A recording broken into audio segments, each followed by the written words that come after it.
भवान्यै नमः ॐ शिवान्यै नमः ॐ रुद्राण्यै नमः ॐ मृडान्यै नमः ॐ कालिकायै नमः ॐ चण्डिकायै नमः ॐ दुर्गायै नमः ॐ महालक्ष्मी नमः ॐ महामायायै नमः ॐ परायै नमः चन्द्रचूडायै सुरराध्यायै चन्द्रचूडायै सुरराध्यायै भवानी मातायै विश्वम्भरायै शिवप्रियायै कोटिसूर्यबिम्बायै विश्वम्भरायै शिवप्रियायै श्री भवानी माता श्री भवानी माता श्री भवानी माता ॐ अम्बायै नमः ॐ अम्बिकायै नमः ॐ अखिलायै नमः ॐ सनातन्यै नमः ॐ जगन्मातृकायै ॐ जगदाधारायै ॐ सर्वदायै नमः ॐ सर्वगायै नमः ॐ सर्वायै नमः ॐ शर्वाण्यै नमः चन्द्रचूडायै सुरराध्यायै चन्द्रचूडायै सुरराध्यायै भवानी मातायै विश्वम्भरायै शिवप्रियायै कोटिसूर्यबिम्बायै विश्वम्भरायै शिवप्रियायै श्री भवानी माता श्री भवानी माता श्री भवानी माता ॐ गौर्यै नमः ॐ सिंहासनासीनायै कालरात्र्यै नमः ॐ सिनीवाल्यै नमः ॐ चिन्मयायै नमः ॐ महाशक्त्यै नमः ॐ विद्युल्लतायै नमः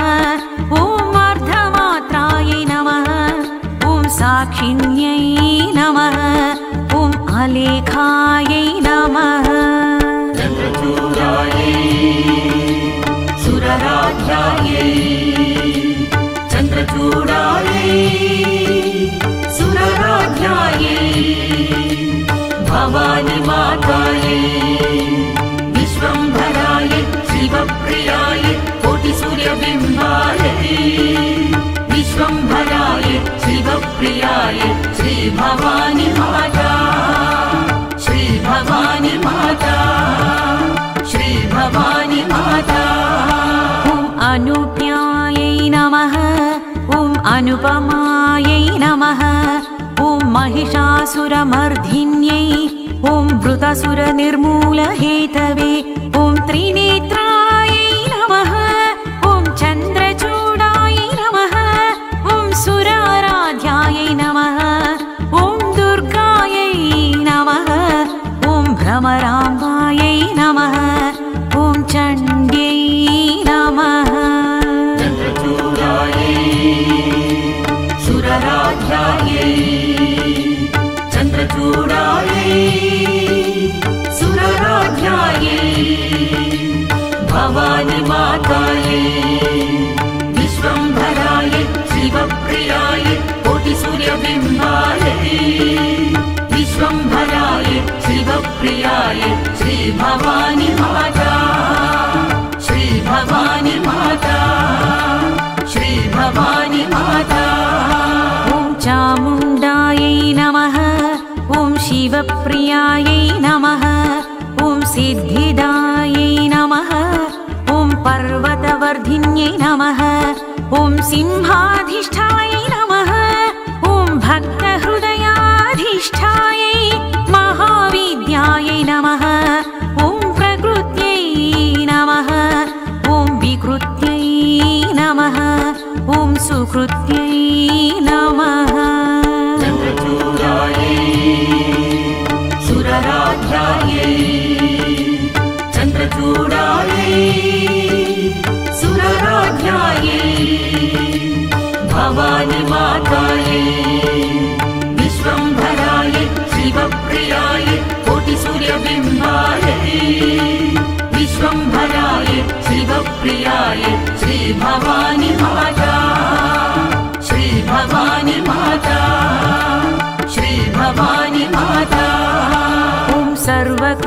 नित्यै नमः ॐ नित्यै नमः ॐ निश्चलायै नमः ॐ निरालम्बायै नमः ॐ सर्वाधारायै नमः ॐ सर्वेश्वर्यै नमः ॐ वाग्देवतायै नमः ॐ कलायै नमः ॐ विश्वम्भरायै नमः ॐ विश्वमोहिन्यै नमः चन्द्रचूडायै सुरराध्यायै चन्द्रचूडायै सुरराध्यायै भवानी मातायै विश्वम्भरायै शिवप्रियायै कोटिसूर्यबिम्बायै विश्वम्भरायै शिवप्रियायै श्रीभवानी माता श्रीभवानी माता श्रीभवानी माता ॐ सृष्टिस्थितिलय हेतवे ॐ सर्वमङ्गलायै नमः ॐ लावण्यायै नमः ॐ सौन्दर्यलहर्यै नमः ॐ आपन्निवारिण्यै ॐ सर्वतापवारिण्यै अमृतमणिताटङ्कायै गायत्र्यै नमः ॐ गान्धर्वायै नमः ॐ आढ्यायै नमः चन्द्रचूडायै सुरराध्यायै चन्द्रचूडायै सुरराध्यायै भवानी मातायै विश्वम्भरायै शिवप्रियायै कोटिसूर्यबिम्बायै विश्वम्भरायै शिवप्रियायै श्रीभवानी माता श्रीभवानी माता श्रीभवानी माता ॐ अभयायै नमः ॐ अजेयायै नमः ॐ आगम्यायै नमः ॐ दुर्गमायै नमः ॐ चिदानन्दलहर्यै वेदातीतायै नमः ॐ मणिद्वीपवासायै महत्तरायै नमः ॐ जगद्धितभवायै नमः महामत्यै नमः चन्द्रचूडायै सुरराध्यायै चन्द्रचूडायै सुरराध्यायै भवानी मातायै विश्वम्भरायै शिवप्रियायै कोटिसूर्यबिम्बायै विश्वम्भरायै शिवप्रियायै श्रीभवानी माता श्रीभवानी माता श्रीभवानी माता ॐ मेधायै नमः ॐ स्वधायै नमः ॐ स्वाहायै नमः ॐ वटुप्रियायै नमः ॐ दुर्गासुरभञ्जन्यै ॐ जगच्छरण्यायै ॐ शिवमञ्चस्थितायै ॐ चिन्तामणिगृहिण्यै ॐ स्तोत्रप्रियायै नमः ॐ सदाचारायै नमः चन्द्रचूडायै सुरराध्यायै चन्द्रचूडायै सुरराध्यायै भवानी मातायै विश्वम्भरायै शिवप्रियायै कोटिसूर्यबिम्बायै विश्वम्भरायै शिवप्रियायै श्रीभवानी माता श्रीभवानी माता श्रीभवानी माता ॐ निर्विचारायै नमः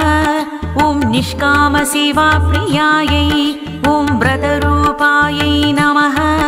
ॐ यज्ञमयायै नमः ॐ यज्ञेशायै नमः ॐ शिवप्रियायै नमः ॐ प्राणसारायै नमः ॐ जगत्प्राणायै नमः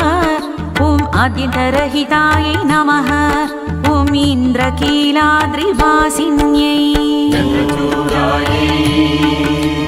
सुरराध्यायै चन्द्रचूडायै सुरराध्यायै भवानि मातायै विश्वम्भरायै शिवप्रियायै कोटिसूर्यबिम्बायै विश्वम्भरायै शिवप्रियायै श्रीभवानी माता श्रीभवानी माता श्रीभवानी माता ॐ गुणत्रयविवर्जितायै ॐ कोटिसूर्यप्रभायै ॐ शाम्भव्यै नमः ॐ हिङ्गुल्यै नमः ॐ प्रह्लादिन्यै नमः ॐ वह्निवासिन्यै नमः ॐ पताकिन्यै नमः ॐ पञ्चमप्रियायै नमः ॐ प्रणवात्मिकायै नमः ॐ धर्मसंस्थापनायै चन्द्रचूडायै सुरराध्यायै चन्द्रचूडायै सुरराध्यायै भवानी मातायै विश्वम्भरायै शिवप्रियायै कोटिसूर्यबिम्बायै विश्वम्भरायै शिवप्रियायै श्रीभवानी माता श्रीभवानी माता श्रीभवानी माता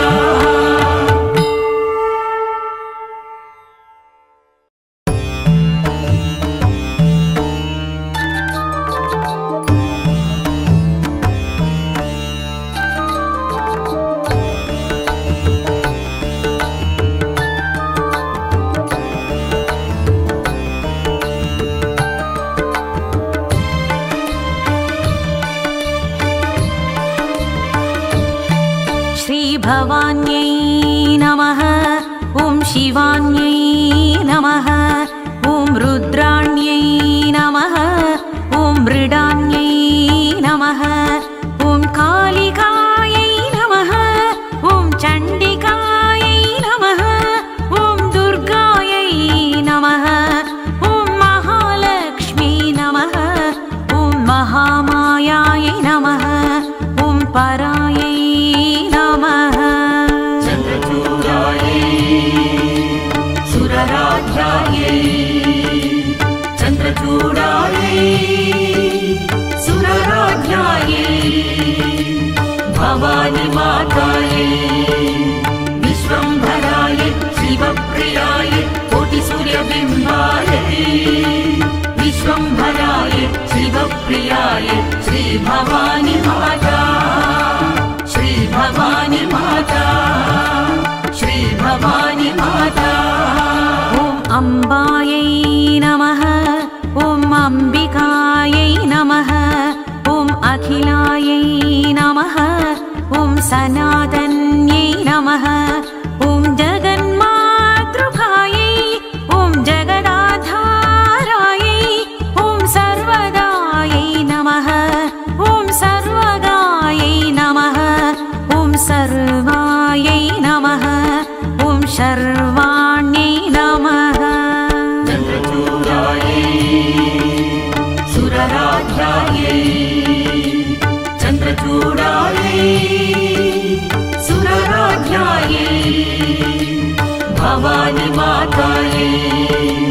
विश्वम्भरायै शिवप्रियायै कोटिसूर्यबिम्बायै विश्वम्भरायै शिवप्रियायै श्रीभवानी माता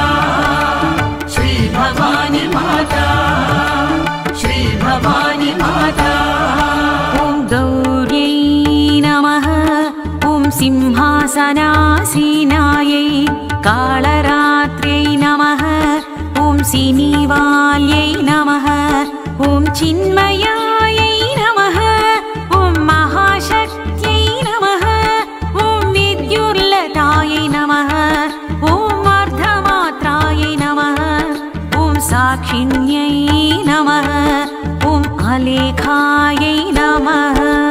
चन्द्रचूडायै सुरराध्यायै चन्द्रचूडायै सुरराध्यायै भवानी मातायै विश्वम्भरायै शिवप्रियायै कोटिसूर्यबिम्बायै विश्वम्भरायै शिवप्रियायै श्रीभवानी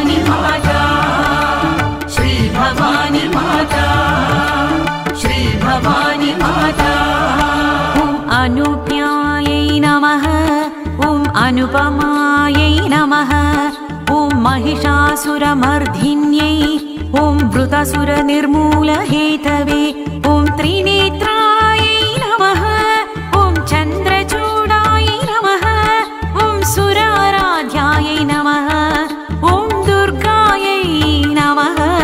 ॐ भ्रमराम्बायै नमः ॐ चण्ड्यै नमः चन्द्रचूडायै सुरराध्यायै चन्द्रचूडायै सुरराध्यायै भवानी मातायै विश्वम्भरायै शिवप्रियायै कोटिसूर्यबिम्बायै विश्वम्भरायै शिवप्रियायै श्रीभवानी माता श्रीभवानी माता श्रीभवानी माता ॐ चामुण्डायै नमः ॐ शिवप्रियायै नमः ॐ सिद्धिदायै नमः ॐ पर्वतवर्धिन्यै नमः ॐ सिंहाधिष्ठायै नमः ॐ भक्तहृदयाधिष्ठायै महाविद्यायै नमः ॐ प्रकृत्यै नमः ॐ विकृत्यै नमः ॐ सुकृत्यै नमः चन्द्रचूडायै सुरराध्यायै चन्द्रचूडायै सुरराध्यायै भवानी मातायै विश्वम्भरायै शिवप्रियायै कोटिसूर्यबिम्बायै विश्वम्भरायै शिवप्रियायै श्रीभवानी माता श्रीभवानी माता श्रीभवानी माता ॐ सर्वकृत्यै नमः ॐ नित्यै नमः ॐ निश्चलायै नमः ॐ निरालम्बायै नमः ॐ सर्वाधारायै नमः ॐ सर्वेश्वर्यै नमः ॐ वाग्देवतायै नमः ॐ कलायै नमः ॐ विश्वम्भरायै नमः ॐ विश्वमोहिन्यै नमः चन्द्रचूडायै सुरराध्यायै चन्द्रचूडायै सुरराध्यायै भवानी मातायै विश्वम्भरायै शिवप्रियायै कोटिसूर्यबिम्बायै विश्वम्भरायै शिवप्रियायै श्रीभवानी माता श्रीभवानी माता श्रीभवानी माता ॐ सृष्टिस्थितिलयहेतवे ॐ सर्वमङ्गलायै नमः ॐ लावण्यायै नमः ॐ सौन्दर्यलहर्यै नमः ॐ आपन्निवारिण्यै ॐ सर्वतापवारिण्यै अमृतमणिताटङ्कायै गायत्र्यै नमः ॐ गान्धर्वायै नमः ॐ आढ्यायै नमः चन्द्रचूडायै सुरराध्यायै चन्द्रचूडायै सुरराध्यायै भवानी मातायै विश्वम्भरायै शिवप्रियायै कोटिसूर्यबिम्बायै विश्वम्भरायै शिवप्रियायै श्रीभवानी माता श्रीभवानी माता श्रीभवानी माता ॐ अभयायै नमः ॐ अजेयायै नमः ॐ आगम्यायै नमः ॐ दुर्गमायै नमः ॐ चिदानन्दलहर्यै वेदातीतायै नमः ॐ मणिद्वीपवासायै महत्तरायै नमः ॐ जगद्धितभवायै नमः महामत्यै नमः चन्द्रचूडायै सुरराध्यायै चन्द्रचूडायै सुरराध्यायै भवानी भवानि मातायै विश्वम्भरायै शिवप्रियायै कोटिसूर्यबिम्बायै विश्वम्भरायै शिवप्रियायै श्रीभवानी माता श्रीभवानी माता श्रीभवानी माता ॐ मेधायै नमः ॐ स्वधायै नमः ॐ स्वाहायै नमः ॐ वटुप्रियायै नमः ॐ दुर्गासुरभञ्जन्यै ॐ जगच्छरण्यायै ॐ शिवमञ्चस्थितायै ॐ चिन्तामणिगृहिण्यै ॐ स्तोत्रप्रियायै नमः ॐ सदाचाराय नमः चन्द्रचूडायै सुरराध्यायै चन्द्रचूडायै सुरराध्यायै भवानी मातायै विश्वम्भरायै शिवप्रियायै कोटिसूर्यबिम्बायै विश्वम्भरायै शिवप्रियायै श्रीभवानी माता श्रीभवानी माता श्रीभवानी माता ॐ निर्विचाराय नमः ॐ निष्कामसेवाप्रियायै ॐ व्रतरूपायै नमः ॐ यज्ञमयायै नमः ॐ यज्ञेशायै नमः ॐ शिवप्रियायै नमः ॐ प्राणसारायै नमः ॐ जगत्प्राणायै नमः ॐ आद्यन्तरहितायै नमः ॐ इन्द्रकीलाद्रिवासिन्यै चन्द्रचूडायै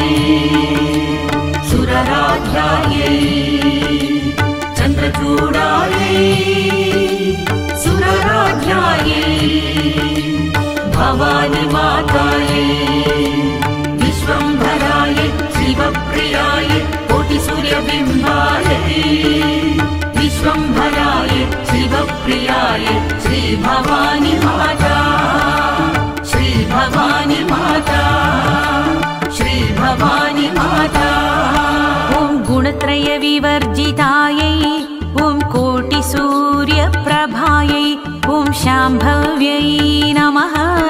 ॐ हिङ्गुल्यै नमः ॐ प्रह्लादिन्यै नमः ॐ वह्निवासिन्यै नमः ॐ पताकिन्यै नमः ॐ पञ्चमप्रियायै नमः ॐ प्रणवात्मिकायै नमः ॐ धर्मसंस्थापनायै चन्द्रचूडायै सुरराध्यायै चन्द्रचूडायै सुरराध्यायै भवानी मातायै विश्वम्भरायै शिवप्रियायै कोटिसूर्यबिम्बायै